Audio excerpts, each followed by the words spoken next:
Let's go. Let's go. Let's go. Let's go, man. Hunt the ball. Let's go, family on 3. 1, 2, 3, family. Hello, football family. Welcome into Huddle It Up Films, Week 13 NFL picks. Alec and I still kicking, still getting it. Alec, you know, we've been struggling through the mid part of this season, but I'm not sure if you have the stats. I should have asked you before we started recording. It's been a kind of a crazy year for betting, hasn't it? And it showed up in the stats, right? Oh, yeah, it did. I sent you that text, but basically, like, if you bet the underdog, like $100 on the underdog money line every week, you'd be up $2,000 right now. Right. So basically, if you're betting on upsets every week, you're up huge. So it's just been that kind of year in the NFL, and we're feeling it here on the show. But my man Alec, still 90 and 76.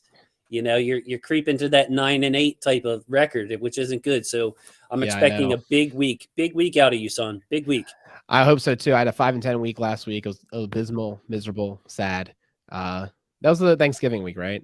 That's I'm gonna blame Thanksgiving. I was not in the right headspace, you know. So it's all good. I was absolutely crushing you last week. Like you got off to a 1-5 start, and I was looking good, and then we both kind of petered out. So, or you picked it up and I petered out. So yeah. So we're starting this week in Miami.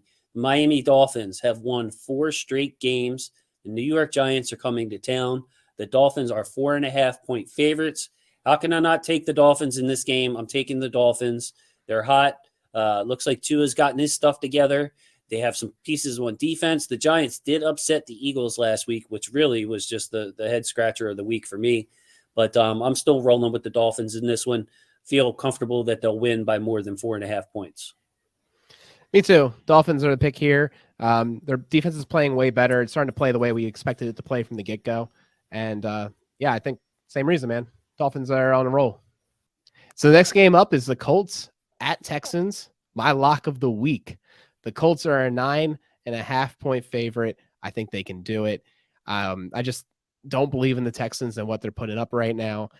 And the Colts are playing above expectation, I think. They're playing their best ball of the season. So I know this is a big spread to lock in. I know it's a divisional game. I'm doing it anyways. It's kind of because I don't love any of these lines. Like I feel good about a couple things, but I don't love it. And I just felt like this is the best split. I feel good about this week, actually, and I feel good about most of the games. There's a couple on there that they're coming up that I'll tell you that I don't like, but this one I feel pretty confident in Indianapolis as well. It's just a good offense against a bad defense, and Indianapolis should be able to run the ball at will with Jonathan Taylor. It'll open up the pass game. I don't see the Texans being able to keep up with that. Colts have a decent defense, some speed with their defense. So yes, I'm not going to let the 9.5 points scare me. I'll go with the Colts on that one. Next game, another divisional game with a road favorite. It's the Minnesota Vikings going to Detroit. The Minnesota Vikings are 7-point favorites at Detroit. And I'm taking the Vikings in this one. I picked against the Vikings last week, and it bit me, and I was mad at myself for straying away from my team that I think's been slept on all year. So in this game, I like the Vikings. Again, just balance, even with Dalvin Cook out. Alexander Madison has had success when he's been in there in Cook's place. He's not Dalvin Cook, but they'll still be able to move the ball enough on this Lions team. And the Lions have been able to keep it close. That's been their mantra. Keep the game low scoring, keep it ugly. I don't think that that's possible against this Minnesota team. So I'll give the 7 points, take the Vikings. Yeah, great choice. I'm also going with the Vikings here, keeping it real boring. A lot of the same reasons. I just think they're a much better team than the Lions, and the road won't scare them. They know this field. The next game is Eagles at Jets. Eagles are a 7-point favorite against the Jets. I can't remember what's going on with Zach Wilson. I thought he got hurt, but like he might be playing. I don't really care either way, though. I know the Eagles also suffered an injury. I think Miles Sanders had a little bit of an issue. So despite that, though, he's already been out and they were starting to have success. I'm still picking the Eagles here to be able to, cover with the 7 points, put up points, dominate the game, make it done. Like they're not, I still don't think they're that special, but the Jets are just particularly bad. I'm with you. So we're going four for four to start the show. I'm with you on this one. We both like this slate, so this is getting kind of scary here, Alec. But yeah, Philadelphia, even on the road, even going interconference. They know that stadium, though, that they play the Giants in it, a lot. So It's true. it's not completely foreign to them. Short trip for Philly. I just think they have the better team. I'm not going to split hairs and decide how close it'll be. I'm just going to go with the Eagles and give the 7 points. Now, this one, another road dog. This is the 4th straight big road favorite we're going over here. It's the Arizona Cardinals, and they're giving 7.5 points at the Chicago Bears. The Bears are at home. I'm still taking the Cardinals. It's the 4th time in a row I'm taking the favorite here, which scares me a little bit because you figure one of these games is going to be closer or going to be an upset. Yeah. But the Arizona defense is very good. I think that's what it just makes me want to pick them in this game. When I look at the Bears offense versus the Arizona defense, I feel like Arizona can really hold this Chicago team down, especially with the uncertainty quarterback back and forth, the lack of weapons in the pass game. I mean, Darnell Mooney's been awesome, but that's pretty much all that they have had to threaten. Allen Robinson's disappeared. So, yes, I'm going with the Cardinals. Despite college status, I feel like the Cardinals will be able to put up big points on the Bears. So you're going to pick against me finally so we can have a difference? I am. Yeah, I'm going with the Bears here. This is, I feel like, the one, because I hear you on this road underdog, like a road favorite, like somebody's going to win at home. And I think the reason I'm picking the Bears is that I think I don't love the Allen Robinson thing. I know he got injured and now he's like maybe questionable for this game. Like if he comes back, that could maybe make a swing. Komet is starting to play a little bit better the last couple of weeks. And I think, we got Fields coming back. He could keep it competitive. And the biggest thing, the 0.5, 7.5.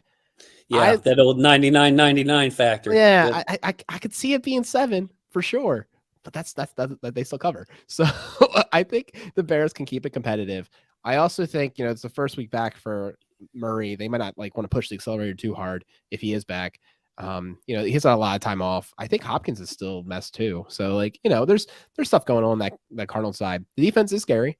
I'll give you that. And you got a rookie quarterback and get frazzled. So there's many ways this could go terribly wrong, but I'll take the Bears here. I think if I had to pick an upset, that's the one. So okay, that's where I'm at. Next up, you got Chargers at Bengals. The Bengals are a 3-point favorite. So these guys are basically even. Chargers have to obviously travel across a lot of the continental United States to play this game. I'm going to say that the Chargers cover. I think the Chargers can keep it close. I don't know if they're necessarily going to win, but this feels like a 3-point game to me. So, it could be a push, but I'm going to be on the Chargers side here to keep it competitive and maybe even win. It does feel like a 3-point game, and we're treated to this game on our TV because it's a divisional game. We'll get to see it. It's one of the best games of the week. It's in Cincinnati. I'm going with the Bengals. And I think it'll be a close game. But I think that Cincinnati has the advantage here in being able to control the clock through their running game and their run defense. So I'm going to say that the Chargers come in. Cincinnati been playing great ball, but they laid an egg to the Browns. It's like it's part of it. This what makes the NFL so unpredictable. But I'm gonna just go with the home team in this. Lean on the running game of Cincinnati, and that's going to be my tiebreaker. Don't feel great about this game though, Alec, and I've got to mark that down as a difference here. But yeah. So give me a more depth analysis of this game since it's a good game this week. Sure. I mean, like you said, you got the Chargers here that are obviously really good offensively. We have a little bit of a fall off with Mike Williams and inconsistency out of Herbert, but we can see him be great. Obviously, they've got Eckler there. And then, but then you think about the Bengals and you're like, wow, their running game's been really solid. You saw what they did last week, and the Chargers are terrible. They're horrible at run defense. They ask you to run. And I can see Mixon just piling it on and really having a huge game here, and then it gets out of hand. That's kind of where I'm going with it. It really comes. I think it comes down to who scores first, who gets first blood, and if that defense gets one stop, it could get ugly quick. I really do think that. So whoever starts well might really put the pressure on, because I think both of these offenses could move the ball, but if they don't start doing it quick, I don't really trust either defense to necessarily stop. So whoever's watching this is the one I want you to comment below. Bengals and Chargers. It's just a 3-point spread. So if you just tell me who you think is going to win the game if you want. But that's a game that I'm interested in. I'm glad we get to watch it on Sunday as a Ravens fan. Go Chargers. All right. So That's right. the next game, another big road favorite, Tampa Bay, Tom Brady, the Buccaneers, Gronk looking good, by the way, going to Atlanta to face the Falcons. Tampa Bay is an 11-point favorite over Atlanta. This is my stinker. Okay. This is my Bears pick. I'm taking the Falcons to keep this close. Tampa Bay wins. Maybe they win by 6. Maybe they win by 7. I've seen that up and downness from Tampa Bay. And of course, Atlanta is they're one of the more unpredictable teams for me, Alec. Like, I look at their record, I'm like, how the heck is this team where they are? How did they win that game? How did they look so bad in this game? So I see 2 inconsistent teams. I could see a little bit of sloppiness in here. I could see Matt Ryan making a play. I'm just going with the underdog to keep it close. This is my strange pick of the week. I'll take the 11 points that I'm going to say Atlanta can keep it within 11. Yeah. I mean, it comes down to like the Cordell Patterson effect, right? Like their wide receivers are such trash. It's unbelievably bad. Pitts is like doing what rookie tight ends do. Like, he's not having the generational first year. And it was kind of foolish for people to think maybe that he would have that, just because like it doesn't happen often. He's not going to be good, but he'll be good. He'll be very good. Yeah, he'll be very good. But like it'll just take a lot for him to be able to be that guy. And with Calvin Ridley out, like it's not looking pretty. I'm gonna still go with the Bucs here, man. And the reason why, I know the same things you're talking about because they've bit me before too. And I could see like they win by 10 points. I'm like, you guys, you're killing me here. And you also have the AB problem, right? AB is now suspended. He maybe that's a little bit of distraction right now, but I just feel like the Falcons are really, really bad, and I could see them putting up only like 6 points. So and I'm like, do the Bucs score 17? I think so. Like that's kind of where I'm seeing it. I'm gonna guess the Falcons just get stifled. They aren't able to put up points, and then the Bucs will score the bare minimum to be able to cover this. That's kind of the game flow. So this is the crazy part to me, Alec. I just pulled it up. The Falcons are 5-6. I know. Despite getting outscored 302 to 199. Yeah. So they've been outscored by 103 points, which tells you they're awful. But they're 5-6. Like, yeah, I could see myself taking a big L in this one, but you got to pick one squirrely one. If you're going to be successful, you got to pick out the oddball. You're saying it's the Bears game this week. I'm saying it's the Falcons game. So yeah, good luck to both of us on those games for sure. I'll say this too, man. Like, what a shame for the Falcons, right? 5-6. You're terrible. There's no chance you're going to be in the playoffs, but you're like artificially inflated yourself out of those top picks a little bit, unless they really put on the tank. Which I'm calling for a lot of teams at this point in the season. You kind of know what you are. I feel like some of the teams really should put in the tank, but we'll see. We'll see what happens. All right, next up, Washington football team at Raiders. Raiders, 2.5-point favorite. I really like the Washington football team here. I wasn't going to be as emboldened as to call my lock of the week, given the travel and the awayness, but I really like them here. I think they can cover. I think they can win. So give me the Washington football team. And it seems like, Gibson had a better game last week. They still have McLaurin. I think Logan Thomas is actually finally playing, or he was questionable, but he's coming back from his injury. I just think that there's enough there to like, and believe it or not, even with the injuries to their defense, they're not the same pass, horrible pass defense that they were earlier in the season. They're much better now. So they're starting playing up to what we thought they might be at the beginning of the year. So give me the Washington football team here. I think the Raiders have fallen off too. We were higher on the Raiders at the beginning of the year. We thought they were legit. They've really fallen off. And then the Raiders come back and then surprise us every once in a while, like last week. But yeah, I'm with you actually on this one. This was the game that I didn't like. This is the game I disliked the most. I wouldn't touch. I don't like going out there in Vegas, and I can't predict either team. I haven't done well with either team this year, so I'm like, don't. I would not bet on this one. But we were picking every game, which makes it tough. I'm taking the Washington football team, and my main reason is I believe that they can grind this out. I believe that they can control the time of possession. I believe that their brand of football is made for the road, and I believe also that the Raiders, now without Ruggs and Darren Waller, are going to go through some major, identity crisis as far as where their targets are going to go. So add it all up, even though I don't like this game overall, I'm going to go ahead, take Washington, take that 2.5 points as the bonus in this one. So our buddy, the Jacksonville Jaguars, call him our buddy. I don't know why. Maybe it's Urban Meyer. He seems pretty likable, doesn't he, Alec? Likable guy, man. He's destroying some players that I like, so I'm not sure how I feel about him. Yeah, I was kind of being sarcastic, I know, but they're going to the Los Angeles Rams. The Rams are 12.5-point favorites. I'm taking the Rams, even though they don't look like they can beat anybody by 12.5 points right now. Like, what is going on with the Rams? They've fallen off after I think they started 9-2 or something really good, or 8-1 or whatever it was. Sorry, fact checkers. They started out hot. They've gotten slower. I'm taking the Rams though in this game. James Robinson questionable for the Jags. That would be a big loss. I just feel like the Jaguars could pack their bags early in this game. I could see them enjoying the city of Los Angeles. I could see the Rams getting out to a start because, uneven defense over there in Jacksonville. So I'm going with the Rams minus 12.5. That's all I got on this game, Alec. Also going with the Rams here at minus 12.5. And I just want to victory lap what I said many moons ago when I said that they didn't have the grit. I thought that they weren't you remember that? And I was like, the Ravens remember that. that. I was like, and this is what we're starting to see, man. They're starting to fall apart. Who's the leader at the helm? Who's going to bring them out of it? I don't know. I mean, they might figure it out. I think for the love of the game, I want them to figure it out. But I feel like the prophecy's coming true. The Rams are starting to unwind, but the Jags are really bad, so they'll figure out a way to score 12.5 on them. All right, Ravens at Steelers. Ravens 4-point favorite going in to the Steelers home stadium at Heinz Field. Big surprise here. I'm going with the Ravens.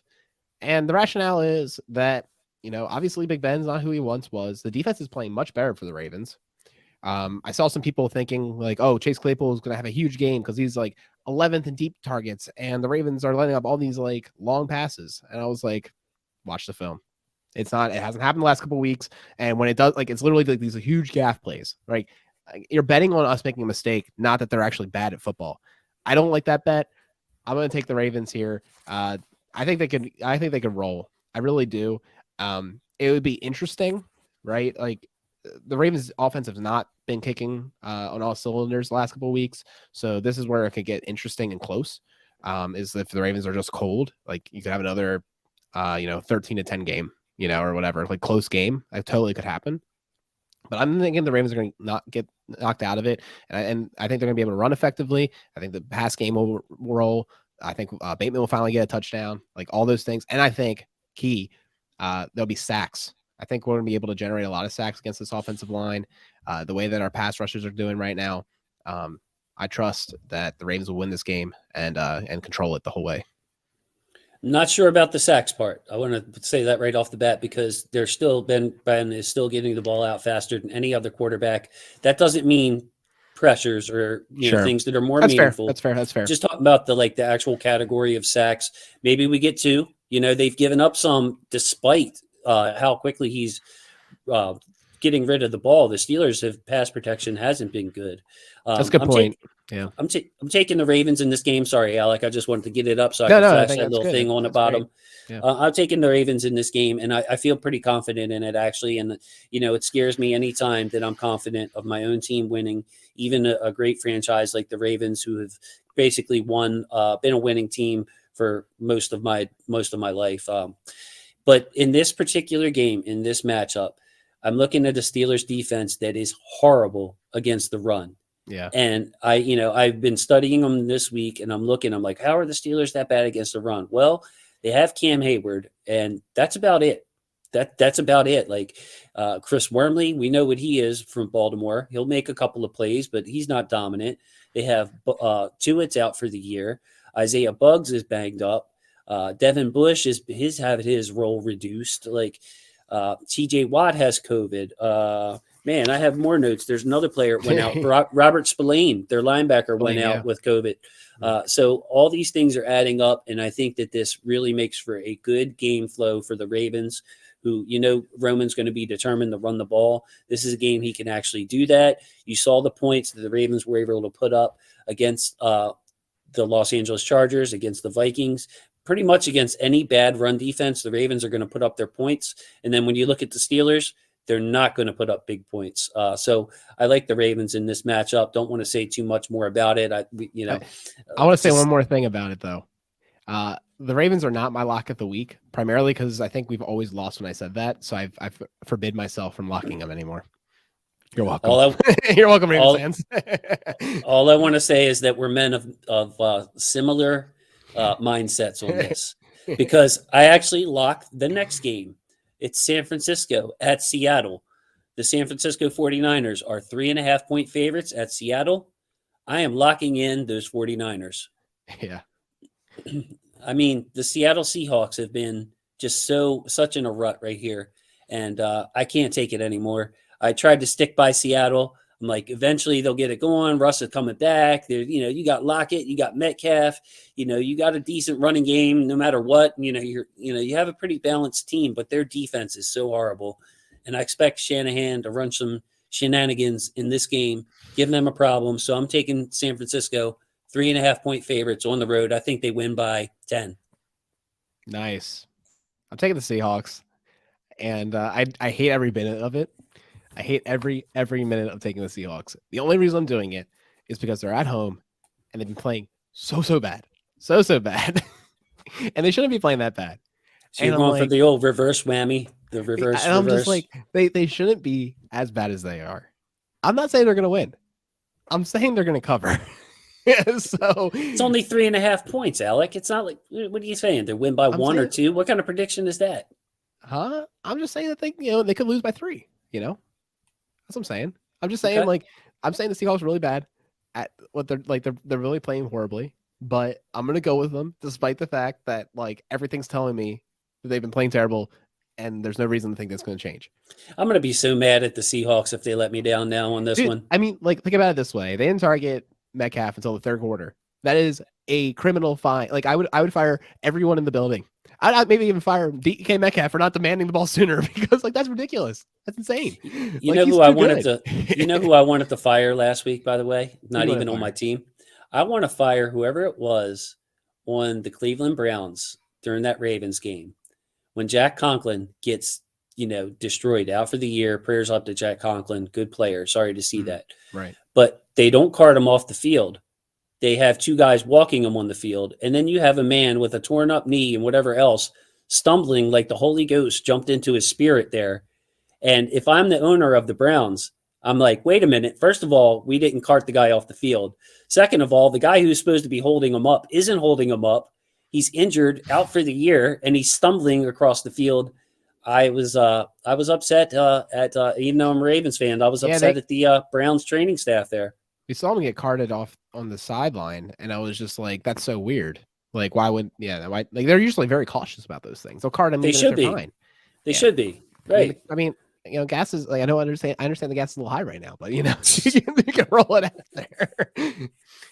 All right, man. Let's talk about the next game. We got Broncos at Chiefs. Chiefs are 9.5-point favorite. Down with Fangio, Alex says. I'm taking the Chiefs. I can see this going bad. I can see him winning by only 7, but I can also see the Broncos not doing much. I think they're a little bit lost at offense. They just haven't been able to put up much. The passing game, despite some weapons being back, you got Judy back, you got Sutton still there, and Patrick, who got their extensions. They're actually been pretty quiet lately. You got the running game. The running game could go on the Chiefs a little bit, but the Chiefs defense is playing a little bit better than they were at the beginning of the year. So I'm taking the Chiefs here. I'm going to go ahead and say they're able to do the Chiefs thing and win. And then we have 9.5. We have by 9.5. Yeah, that's the key to me. It's too many points, even at home. I'm taking the Denver Broncos despite Fangio. I think that, I know that Denver's got a good defense, so I'm going to, and it's a familiar opponent. So I look at that and I'm like, okay, Denver can hold Kansas City down below what most teams would be able to hold Kansas City down. And then, this Kansas City defense has been improving. We've seen this script before, like when they went to the Super Bowl. Oh, it's a horrible defense. They'll never make it. Then it just keeps getting a little better and better. But I love Denver's weapons. I love their weapons in the running game. I love Javonte Williams. And then they have all these weapons where I feel like they can find Daniel Sorensen on the field. Sorry to call the man out, but I feel like they can find the weak links out there on the Chiefs defense. And then a little aside to this, Alec, maybe the conversation goes a little sideways here, but with the signing of Sutton and Tim Patrick, and then you already have Jerry Jeudy, and you just drafted KJ Hamler, and you have Noah Fant, and you have Albert O.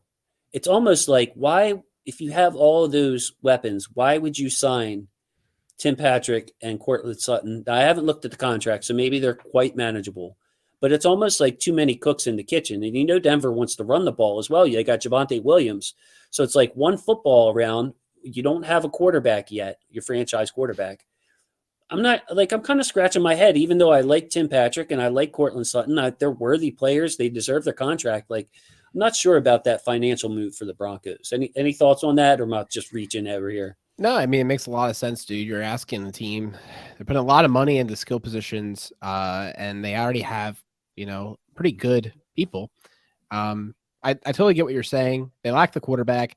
They have the defense. I mean, it sounds to me like next year they're going to try to figure out any way in the world to get like Rodgers there or something. Right. Because I think he's the only real interesting free agent, if I recall correctly. So, yeah, I think, and I don't know, they might not get him. I think it'd be hilarious. Or Russ might be an option. True. Oh, that'd be so much better. I would like Russ there, but better personally. But yeah, anyways, yeah, I guess it'll be interesting. We'll see how they build their team, but it is a little maybe a little lopsided.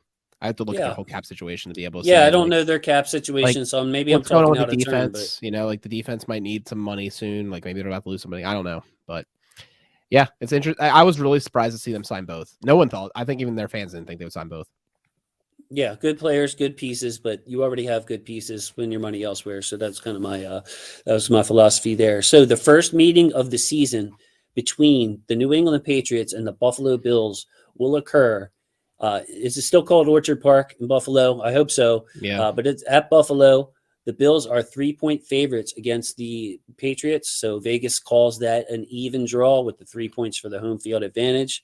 They have not met this season, as I just mentioned. I'm taking the Patriots on the road. They're just playing better. These are the two top scoring defenses in the NFL. So two, by points alone, the two lowest scoring defenses in the NFL. And that points to a New England type of game to me, with considering that Buffalo doesn't really have a running game. They don't even try. New England relies on ball control. So despite the weapon advantage that Buffalo has, I don't think it'll be that kind of game. I think it'll be a more grinded out game. So I'm taking the Patriots, and I get 3 points out of it too. So you want the Patriots to win here? You think they can win it? Yeah, I would money line this in the Patriots' favor because I like this game. Nice. Yeah, I think it's a really great game. I had a little bit of trouble picking it myself. I'm looking forward to watching it because, I think this one's worth tuning in for sure, because I want to better understand the Patriots team and what they're doing.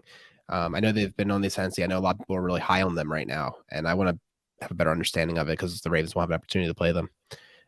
All that said, I'm going with the Bills, and the reason why I'm going with the Bills is that let's do the whole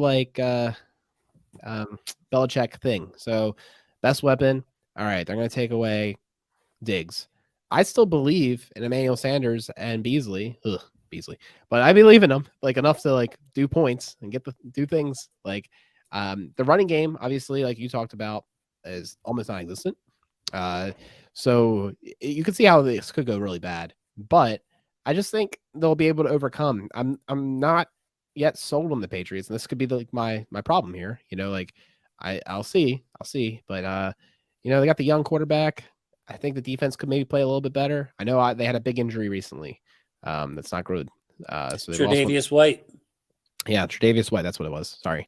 Yeah. So, yeah. I mean, maybe this is an L. Maybe I'm making huge mistakes here. Maybe I should listen to Jason. But I got to stay true to my doc.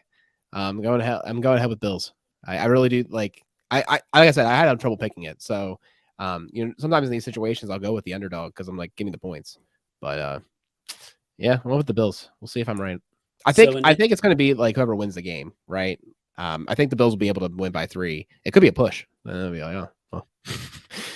it should be an intense game too, because you got this whole back and forth where Buffalo finally took over last year, and like we're the Kings and we finally did it after all these years. And now New England's looking at them like, all right, let's reclaim with what's ours. Like this, the Jets and the Dolphins aren't a factor as far as who wins the division at this point.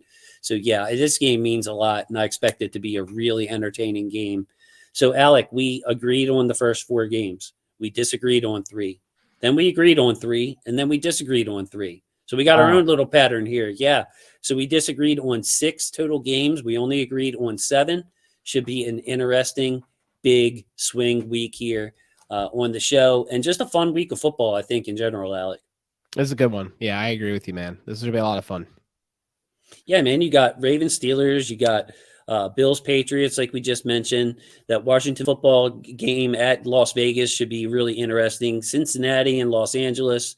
So we had some big spreads early in the show, but it's also some like powerhouse games down the stretch. I really like that Denver, Kansas City game. I think that's a fascinating one. You see me take the Broncos plus the 9.5 points. I mean, something's telling me that's going to be a close game out of nowhere. Right, just when everybody thinks Kansas City's got it together, here comes this Broncos team that's just a pain in the butt to play against unless you're the Ravens. And, there you go. So I think the Seahawks and 49ers game could be really interesting too. That's another one. Yeah, I mean, you got the 49ers are playing much better right now, but they did lose Debo. Ayuk's been stepping up. And then like the Seahawks, obviously, like they used to be fun to watch. Maybe they can be fun again. I don't know. So yeah, it's going to be a good week of football. Tune in, enjoy it, and should be fun. Yeah. And cook for your mother. Cook for your mother, Alec. I am going to make lasagna. That's my understanding. Okay. Mm-hmm. All right. Nice, man. Nice. Got all the ingredients that you need? No. I need to go get some stuff. But that was a professional troll job by myself, I taking know. cheap shots at my man at the end of the show. It's like we talked about something beforehand. But, yeah. So yeah, sorry about that, football family. I always like to get Alec at least once on camera. So there you go. That was the embarrassed Alec. He kind of takes it easy on me. Like Alec could get me more, but he's a nice guy. But yeah. So thank you guys for watching. I appreciate everybody.